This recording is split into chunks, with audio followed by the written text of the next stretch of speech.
Australia is one of the weirdest countries in the world. It's got weird animals, weird plants, and even a big weird landscape. But what if I told you that its northern part is even more bizarre? It's a place where there's just 2 seasons, not 4, a land where the tides are so big they create horizontal waterfalls, and a place where humans have existed for longer than most people realize. This is Northern Australia, and we're going to dive into 15 incredible facts that make this place unlike anywhere else in the world.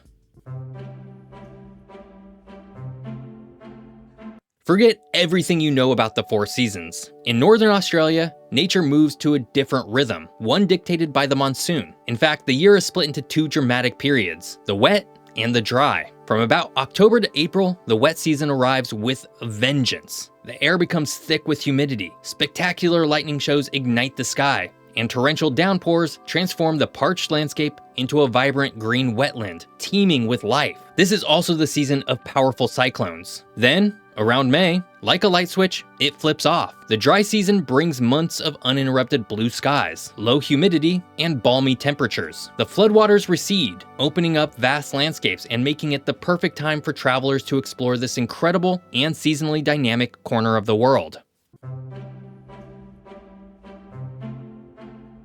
Venture into the Daintree rainforest in far north Queensland and you're stepping back in time.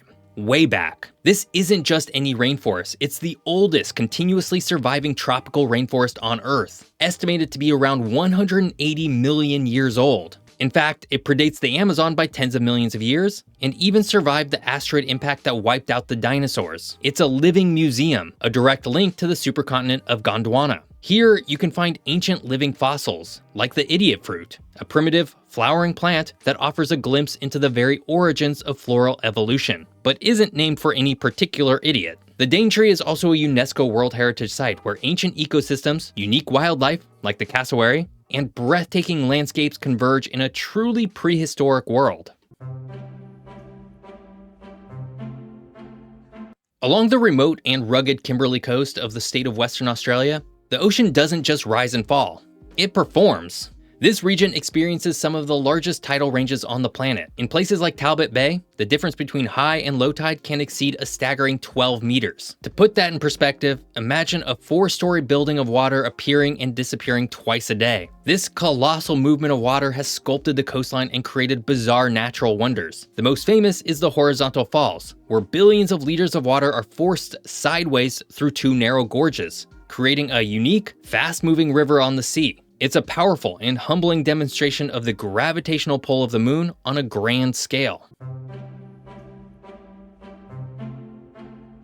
It sounds like a riddle, but in Northern Australia, it's a reality. During the highest king tides of the wet season, some of the region's mighty rivers are forced to flow backwards. In places like Kakadu National Park, the tidal surge from the Van Diemen Gulf can be so immense that it pushes its way upriver with an unstoppable force. This salty tidal wave overpowers the river's natural freshwater flow, causing it to reverse direction for hours. This phenomenon has a profound impact on the riverine ecosystem, bringing saltwater crocodiles and barramundi far inland, and temporarily transforming freshwater billabongs into brackish estuaries. It's a wild and counterintuitive spectacle, showcasing the raw power of the coastal environments over the land itself.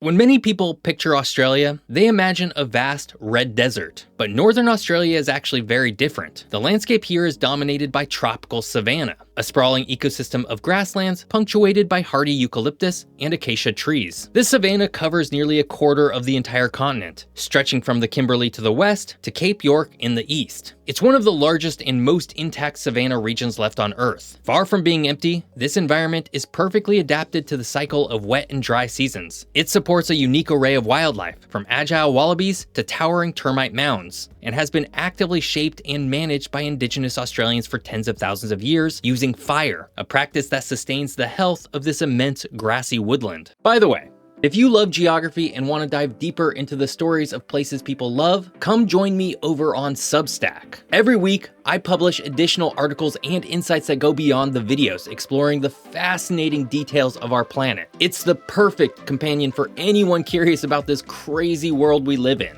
Oh, and best of all, it's 100% free to subscribe. So sign up using the link in the description below, or just scan the QR code that's been on your screen this whole time.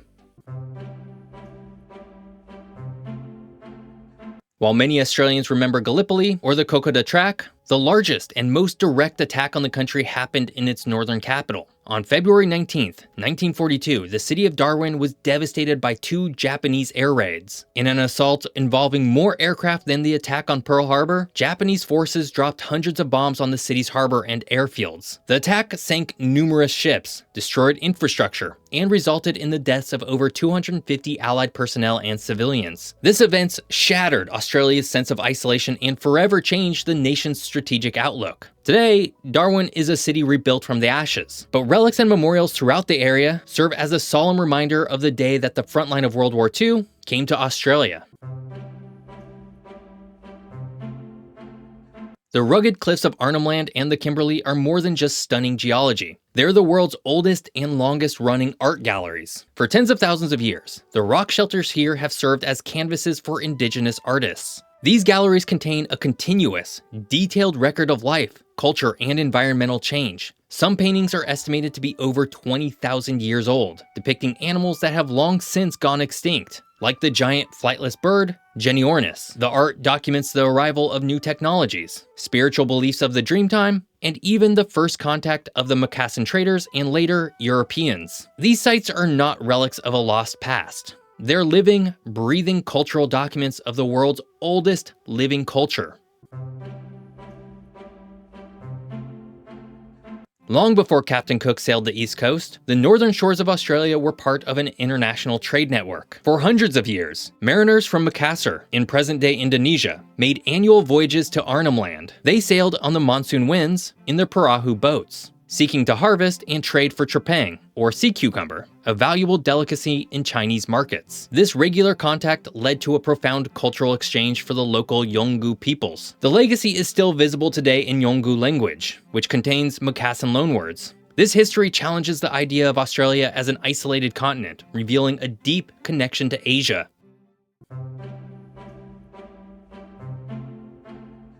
The geography of northern Australia proved to be a formidable opponent for early European colonists. The dream of a Singapore of the North was repeatedly crushed by the harsh reality of the environment. In the 19th century, the British established multiple military and trading outposts, each ending in failure.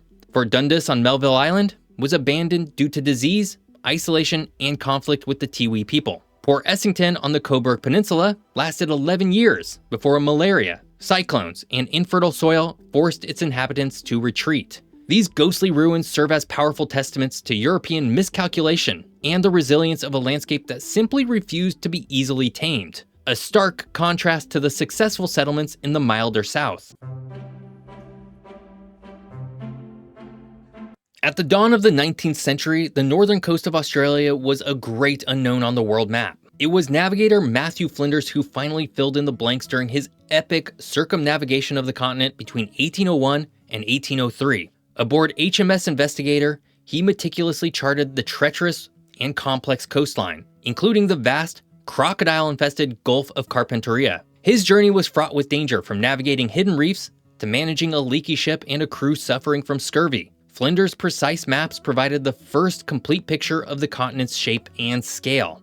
It was also his advocacy that led to the official adoption of the name Australia, which was formerly called New Holland, cementing his legacy not just as a cartographer, but as a man who truly put the entire continent on the world map. Northern Australia is a land of epic scale and immense emptiness. The region north of the Tropic of Capricorn covers an immense 40% of the Australian landmass, an area larger than Western Europe. Yet, it's home to only about 5% of the country's population, roughly 1.3 million people. This translates to an incredibly low population density of less than half a person per square kilometer. Outside of a few major centers like Darwin, Cairns, and Townsville, towns can be hundreds of kilometers apart. This vast distance shapes every aspect of life, from governance and healthcare to industry and social connections. It's a region where the human footprint remains remarkably small relative to the vast, wild landscapes that dominate. If you want to understand the scale of Northern Australia, drive the Savannah Way. While the Outback Way is also often referred to as the longest shortcut, this legendary touring route reigns supreme when it comes to length. It isn't a single road, but a 3,500 kilometer network of highways and unsealed tracks connecting Cairns in Queensland to Broome in Western Australia. It traverses 15 national parks and 5 World Heritage areas. The journey takes you through an incredible cross-section of northern landscapes, from the lush rainforests of the Atherton Tablelands to the vast grassy plains of the Gulf Country and the rugged red gorges of the Kimberley. For those who travel it, the Savannah Way is more than just a road. It's an iconic adventure that reveals the immense distances, remote communities, and breathtaking natural beauty that define the region's human and physical geography.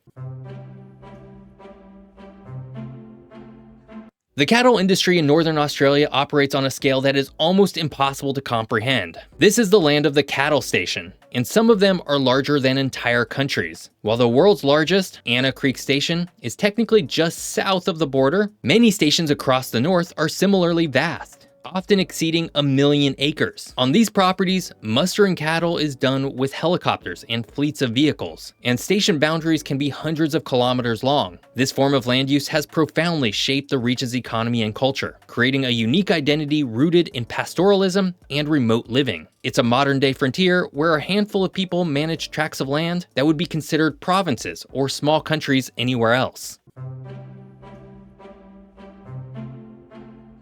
Look at a world map and you'll quickly understand why Northern Australia is so critical to national security. Its strategic location, as the continent's northern gateway and close neighbor to Southeast Asia, has made it a vital hub for the Australian Defence Force. The city of Darwin and its surroundings host some of the country's most important military installations, including Royal Australian Air Force Base Darwin and Tyndall, Robertson Barracks for the Army, and Coonawarra Naval Base. This significant military presence not only makes defense a major employer and economic driver for the region, but also shapes its infrastructure and international relations. Regular joint training exercises with forces from countries like the United States and Singapore mean this sparsely populated area is often at the center of global geopolitics. While much of the Western world grapples with an aging population, Northern Australia bucks that trend. Darwin, its unofficial capital, is Australia's youngest capital city by median age, with the average person being 33, as opposed to 37 for the rest of the country. The region attracts a dynamic and transient workforce drawn to opportunities in defense, mining, and tourism. It's also a remarkable melting pot of cultures. Darwin is one of Australia's most multicultural cities, with residents from over 100 different nationalities creating a vibrant mix of food, festivals, and language. Crucially, the region has the highest proportion of Indigenous Australians anywhere in the country. This unique demographic blend, young, highly multicultural, and with deep Indigenous roots, creates a social and cultural geography unlike anywhere else in the country, making it a truly modern and diverse frontier. Northern Australia is a fascinating region to see and explore. It's a place that I've become intensely interested in, mostly because very few people ever go there, including me when I toured through Australia earlier this year. But make no mistake, the next time I go to Australia, I'm heading north. Speaking of travel, this week I'm traveling from Tbilisi, the capital of Georgia, to Yerevan, the capital of Armenia, and I'm making some incredible stops along the way. So come join me over on my travel channel. I hope you enjoyed learning all about Northern Australia. If you did, be sure to check out this video with 15 shocking facts about Russia. Thanks for watching. See you next time.